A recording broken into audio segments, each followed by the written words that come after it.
So I saw there was about 3,000 active users on this website who were doing horrible things.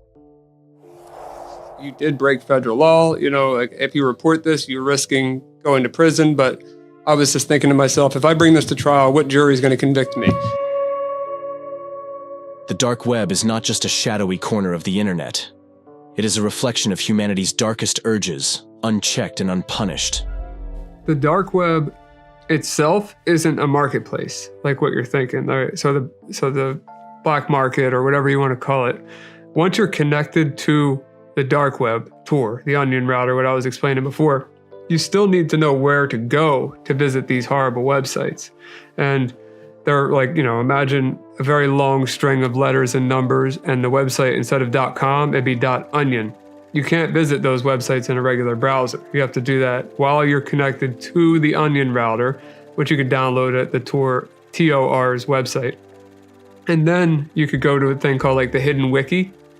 The Hidden Wiki is like a twisted directory to the worst parts of the internet, neatly listing categories of awful websites with links to them. It shows the dark side of anonymity. And the Hidden Wiki will show you all different categories of these websites with a link to them. And there's marketplaces, there's horrible things on there, like you said, for kids, and even like for hire. There's counterfeit money, there's fake IDs. There are all kinds of different websites that do horrible things. What is the onion router? So the onion router is a tool, an open source project that was created to anonymize your traffic on the internet. And it decentralizes, I believe decentralized would be the word for it, your internet traffic. It keeps you anonymous beyond a VPN.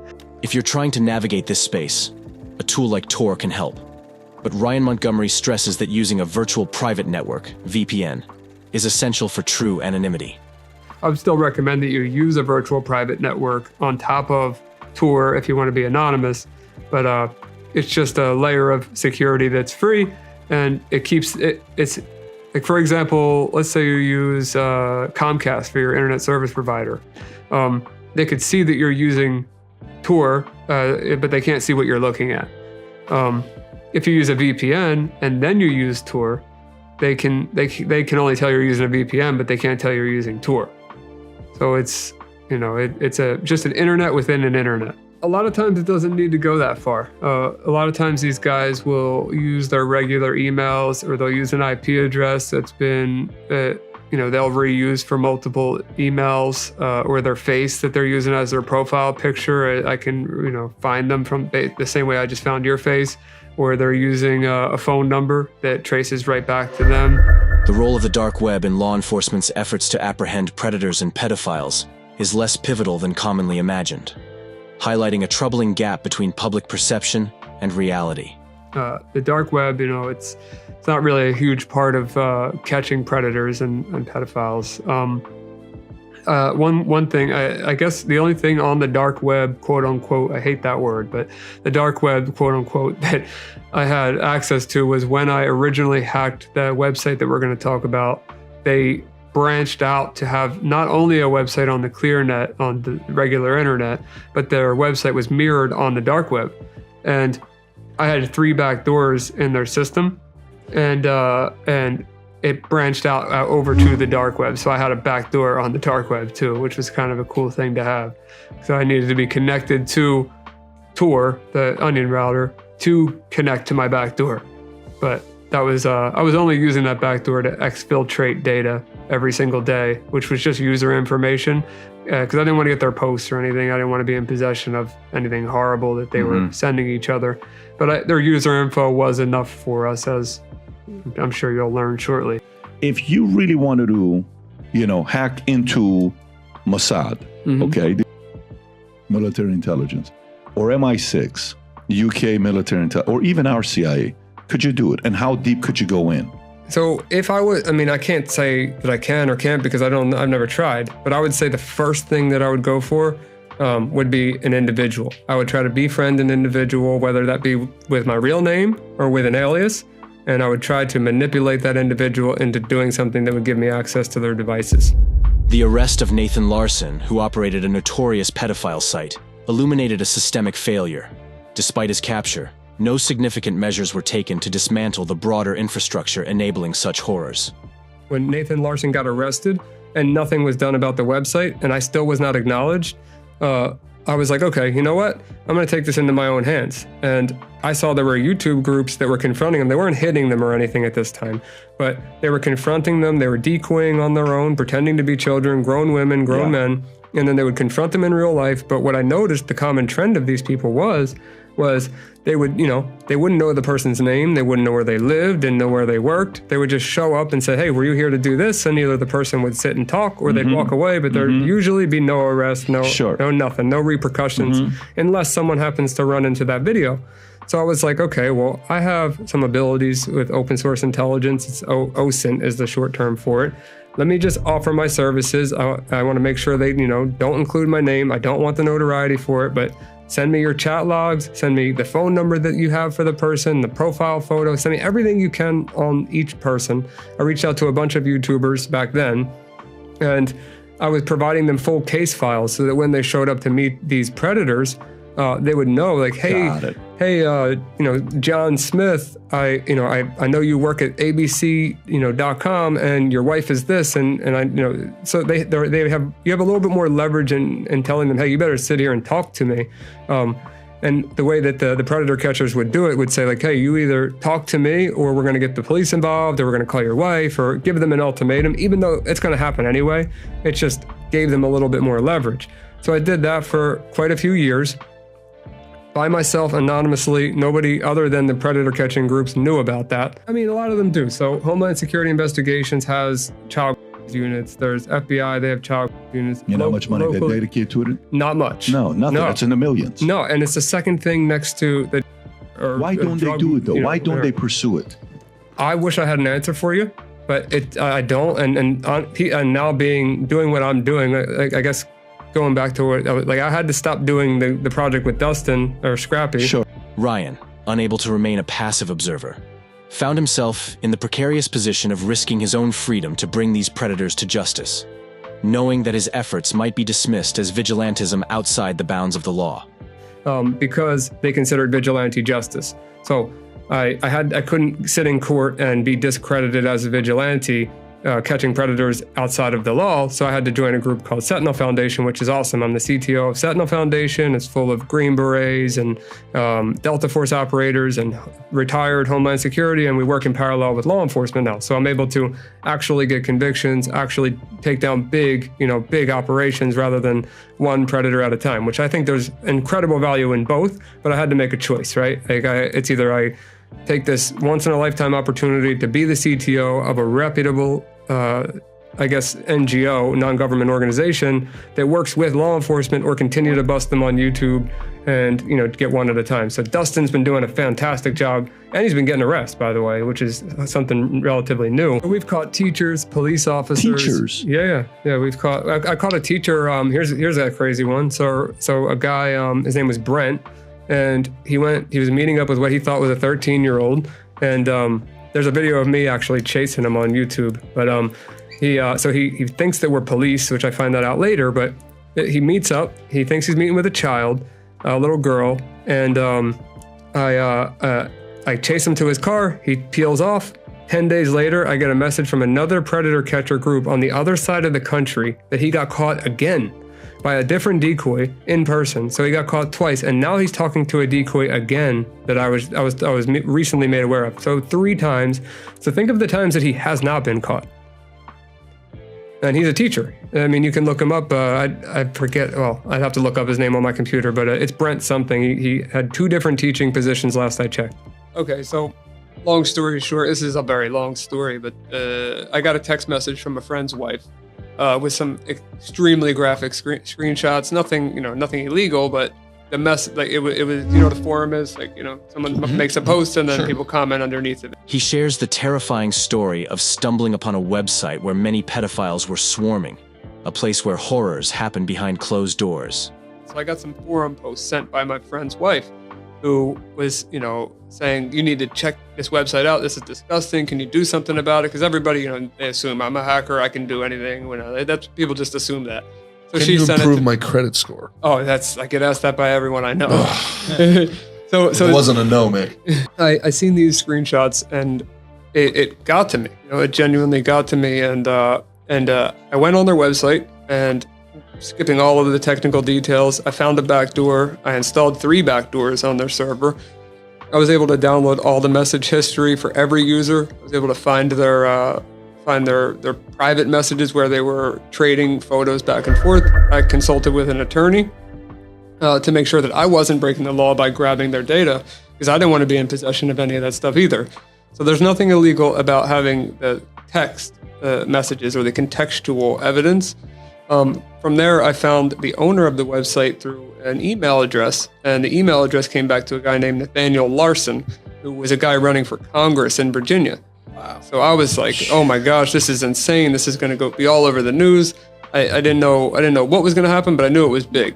So I saw there was about 3,000 active users on this website who were doing horrible things. I'll just name one example. There was a father that posted a photo of their child in the bathtub where you couldn't see everything, but you could see enough. And it said on the top of it, they have no idea what's going to happen to them tonight. And then underneath there was comments with other people saying what they were going to do to this person's child. Oh my God. And at this point, remember, I have access to their server and they don't know it. His attorney's warning was stark. By crossing the line of federal law in his quest for justice, Ryan was endangering his future, potentially facing incarceration for his actions. After I spoke to my attorney, who told me, hey, you did break federal law, like if you report this, you're risking going to prison. But I was just thinking to myself, if I bring this to trial, what jury is going to convict me? Yeah. I mean, I just don't think, guilty or not, I'm willing to take my chances. So I reached out to my attorney, reached out to another attorney in Virginia, since he was a guy trying to run for Congress. I spoke to over 10 news stations. I have some of the calls recorded with them. Everybody was interested in this story. They thought it was amazing. As soon as it got to legal, not one of them posted the story. Even when I said, remove my name from it, remove any of the info I obtained illegally from it, just alert people that this website exists on the internet, nobody posted it. I got an FBI report tip line number. I think it was a website, ic3.gov. It's an Internet Complaint Center report number. So I got that. The kicker, which is what got me started in this after all of that, is 6 months later, I'm watching the news or I'm reading the news online. I see Nathaniel Larson arrested at an airport at a layover with a 12-year-old girl that he kidnapped. And they were fully aware of what he was doing. They're fully aware of the 3,000 other people that I caught on the website with their IP addresses, their emails, their chat history, everything about them. A case, on a golden platter for any district attorney. They're just letting this slide. And nothing happened. They didn't even bring up his websites in the news articles. So not saying that things wouldn't have happened to other children with all the guys, that those guys are still, they haven't been arrested. I still have the information right now. I'm ready to hand it over again whenever they want. But the guy, Nathaniel Larson, the guy running the website that's in prison, the 12-year-old would have never been kidnapped if they would have if they listened to me the first time. And it's just, that's gotta be frustrating. It was frustrating. It's frustrating to me now, even thinking about it. So it's getting, it got me motivated to do something in this field. Not only, just to help, but I didn't want any notoriety. I didn't want my name attached to anything. The only time my name was attached is when we started to do things together. I stand behind the camera when Scrappy confronts them. But now I'm okay with that. It's fine. But the goal was never about me. It was about the kids. Right. One of the most disturbing incidents Ryan encountered involved a father posting his child in a bathtub for others to see. Just one of many things he wished he could stop. The story I told you about the bathtub situation, where there was a father who posted their child in the bathtub, and it said underneath of it, they have no idea what's going to happen to them tonight. And then underneath of that, there were people that were part of this website who were saying what they were going to do to this child. And this wasn't just some fantasy that this guy was talking about. This was a guy posting his child in the bathtub, like for real. Like it really was his child. I assume he was a man, but it was a parent. So that really got to me. And then I got another part of this text message. I'll just read one more of the three. And This one says that they are a 16-year-old. A lot of these people were role-playing to be children. And in our investigations, we found out there was a lot of actual kids on this website, real kids, that were under 18 at the time of this when I hacked the site. How many people are on this website? At first, I thought it was a couple thousand. When I cleaned up the database and figured it out, there's about 7,000 people in just this one website, and we have a total of 5. You have 7,000 people on one website. And you couldn't become a member of this website unless you answered an application where you had to answer a question that was something like, "Are you okay with doing something horrible with a 3-year-old?" You had to answer that question in detail. I forget the exact verbiage of the question. It's posted somewhere in regards to this interview or Project Veritas, one or the other. But you had to fill that out to become a member of the website you just saw, and which would tell me that either you're an undercover cop or you're an actual predator on the site. I mean, who would answer a question like that, even if they were just curious? To access these hidden forums, participants were required to complete a grotesque application process, answering questions that revealed the depths of their twisted intentions. There was a few questions, I think 2 or 3, that were really horrible, but you had to answer them or they would not approve you to join the site. Is there any other prerequisites to get on sites like these? Yes. So what I learned in this process, doing the investigation and exporting, everything that I could legally export, I found that they used a chat app called Telegram, and they were going back and forth talking about and they would call it cheese pizza and use all kinds of different phrases for it. And I realized there was these moderators in the chat rooms outside of the website, where if you would send them child, they would let you into another group which was full of child. But of course I couldn't do that, so I never got to see past that part. But I do have evidence of that being a thing because I exported all the chat logs, so I can. It shows that if I were to send something horrible to one of those moderators, I would have seen something even worse, which is hard to imagine, than we are already seeing here. I wasn't sure, like I said, when I got the text messages, and I wanted to try to my goal was to just take the site down, and I knew I could make that happen because it was on the clear net, regular internet for anyone to visit. I knew I could do that, but I didn't know if I could actually get access to their server. Once I found the vulnerability, maybe an hour, 2 hours at the most, if I could remember correctly. It wasn't long. And they never found out they were hacked. So to this day, they never found out. They will never find out. I mean, unless somebody in that database is watching this, now you know. I have your data, and we will find you. So I actually recommend you come forward so we don't have to make the story up for you. With all the knowledge Ryan has gathered, he holds out hope that the government will step in and take meaningful action. But until now, nothing has happened. What did you do with this information? So, as soon as I got the information, I thought it was a slam dunk. I thought like these people were going to jail. I thought that maybe I solved something that the FBI or somebody was working on for a long time. And I instantly went to the exploited children tip line, and I submitted, saying who the owner of the website was, that I had access to all the data, and that they were welcome to have it, basically. Then I reached out to a bunch of news stations, and talked to a ton of reporters, and all of them were super excited to talk to me. What news stations? Sun Sentinel, Daily Mail, Business Insider, Fox, some influencers, Ronan Farrow, Candace Owens, they both didn't read my messages.